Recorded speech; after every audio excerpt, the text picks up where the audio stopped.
A quiet weekend in New York City was shattered when an off-duty Border Patrol officer was ambushed by a suspect on a scooter. The confrontation escalated into a chaotic shootout, leaving both the officer and the assailant wounded. The officer was shot in the face and forearm, rushed to the hospital, and is expected to survive. This incident is a stark reminder of the dangers law enforcement face, even off-duty. Residents are left questioning the safety of their streets as violence erupts without warning. The rapid escalation to gunfire highlights the volatility of public encounters in the city. News of a federal officer shot in broad daylight has sparked urgent debate about crime and public safety. The event has ignited citywide concern and a renewed conversation about protecting both officers and citizens. Investigators quickly identified the shooter as Miguel Francisco Mora Núñez, a Dominican national with a violent criminal history and prior deportations. Núñez, wounded in the shootout, was later detained along with an accomplice. His background, illegal status, felony arrests, and an active kidnapping warrant shifted the focus to border security and deportation policies. As the city reeled, attention turned to mayoral candidates for leadership. Notably, Zoran Mamdani, the Democratic primary winner, remained silent. No statements, no social media posts. His lack of response drew criticism, especially as the incident touched on law enforcement and immigration, key issues in the city's political debate. Requests for comment from Mamdani's campaign went unanswered, fueling speculation about his priorities. For many, the silence from a leading candidate during a crisis was as telling as the crime itself. Mamdani's silence is amplified by his outspoken positions on policing and immigration. He's called to defund the police and redirect funds to social services, a stance that divides the city.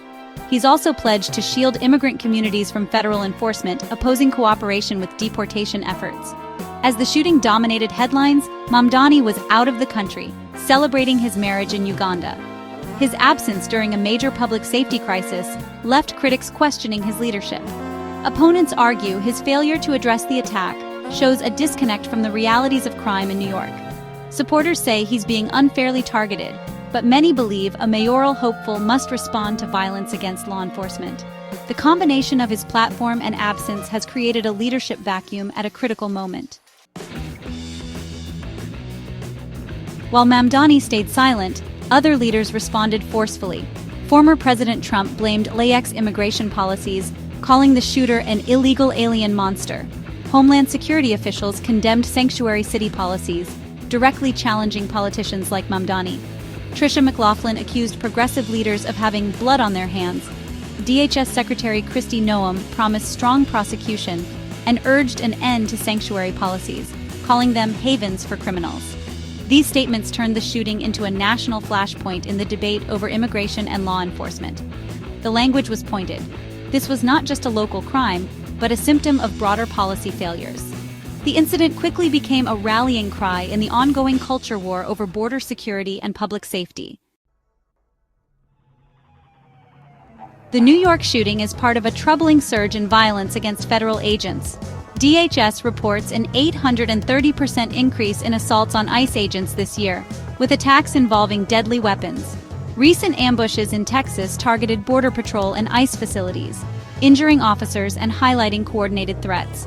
In McAllen, Texas, a police officer and 2 agents were shot during an attack on a federal facility. In Alvarado, Texas, a July 4th assault left an officer critically wounded and led to multiple attempted murder charges. These incidents reveal a pattern. Law enforcement is facing unprecedented, organized hostility.